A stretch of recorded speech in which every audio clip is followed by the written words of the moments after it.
అదే RTV app వార్తల్ని క్షణాల్లో చదివే అవకాశం ఉంటుంది. ఒక న్యూస్ పేపర్, ఒక టెలివిజన్ ఛానల్ మీ చేతుల్లో ఎప్పుడూ ఉంటాయి.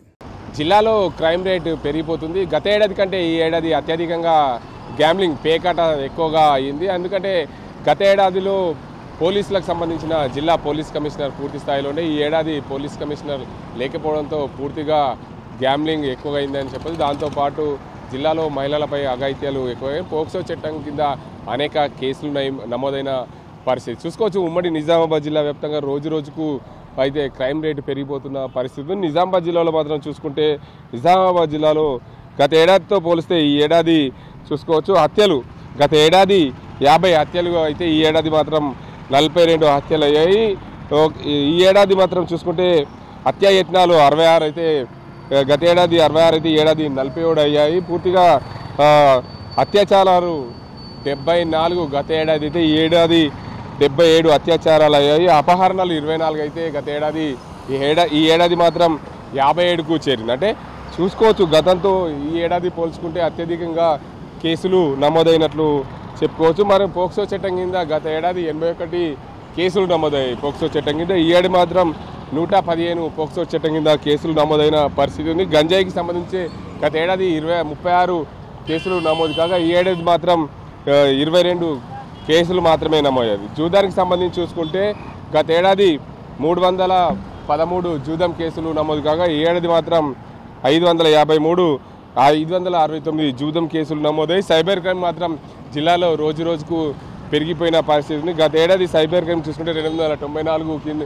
కేసులు నమోదయ్యాయి. ఈ ఏడాది మాత్రం 376 కేసులు నమోదయ్యాయి. మొత్తంగా జిల్లా వ్యాప్తంగా గత ఏడాదితో పోలిస్తే ఈ ఏడాది అత్యధికంగా కేసులు నమోదైన పరిస్థితి చెప్పుకోవచ్చు.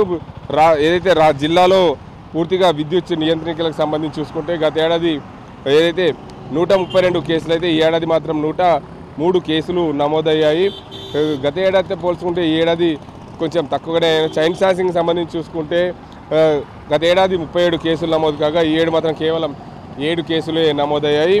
మొత్తంగా జిల్లాలో సైబర్ దాడులు అత్యధికంగా, పేకాట స్థావరాలు, పేకాటకు సంబంధించిన కేసులు అత్యధికంగా నమోదు కావడం, పూర్తిగా జిల్లాకు సంబంధించిన పోలీసు యంత్రాంగం పూర్తి స్థాయిలో ఈ కేసులపైన దృష్టి సారించారు. సైబర్ క్రైమ్ జరగకుండా చూసేందుకు కూడా ప్రతిసారి పోలీసులు అవేర్నెస్ చేస్తున్నప్పటికీ కూడా సైబర్ నేరాలు అధికంగా కావడంతో జిల్లాలో ప్రజలు ఆందోళన చెందుతున్న పరిస్థితి నెలకొంది. ఎప్పటికప్పుడు సైబర్ క్రైమ్ అదుపులో తీసుకునేందుకు జిల్లా పోలీసు యంత్రాంగం ప్రత్యేక వింగ్ని ఏర్పాటు చేసినప్పటికీ కూడా ప్రజల్లో అవగాహన పూర్తిగా లేకపోవడం, దీనికి అంతటి కూడా కొంచెం ఇబ్బందులు పడుతున్న పరిస్థితి నెలకొంది. ఏదేమైనప్పటికీ రోజు రోజుకు జిల్లాలో క్రైమ్ రేటు అంటే గత ఏడాదితో పోలిస్తే ఈ ఏడాది కొంచెం క్రైమ్ రేట్ పెరిగిందని చెప్పవచ్చు. అత్యాచారాలు, హత్యలు పోక్సో చట్టం కింద అత్యధికంగా నమోదు కావడం, అదేవిధంగా గ్యాంబ్లింగ్కి సంబంధించి చూసుకుంటే సగానికి పైగా పేకాట ఎక్కువగా పెరిగింది. దీనివల్ల పోలీసుల నియంత్రణ కరువైందని చెప్పారు. ఎందుకంటే పేకాట స్థావరాల పోలీసులు దాడులు తక్కువగా ఉండడం వల్లనే పేకాటకు సంబంధించిన కేసులు అధికంగా నమోదయ్యాయి. దాంతోపాటు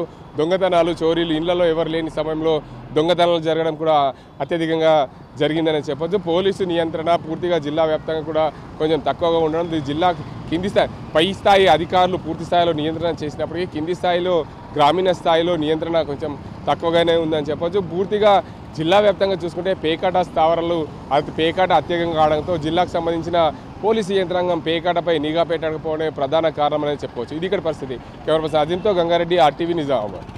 మరిన్ని వీడియోస్ కోసం ఛానల్ ని సబ్స్క్రైబ్ చేయండి. లేటెస్ట్ అప్డేట్స్ కోసం వాట్సాప్ ఛానల్ ని ఫాలో చేయండి. అండ్ లింక్ డిస్క్రిప్షన్ లో ఉంది.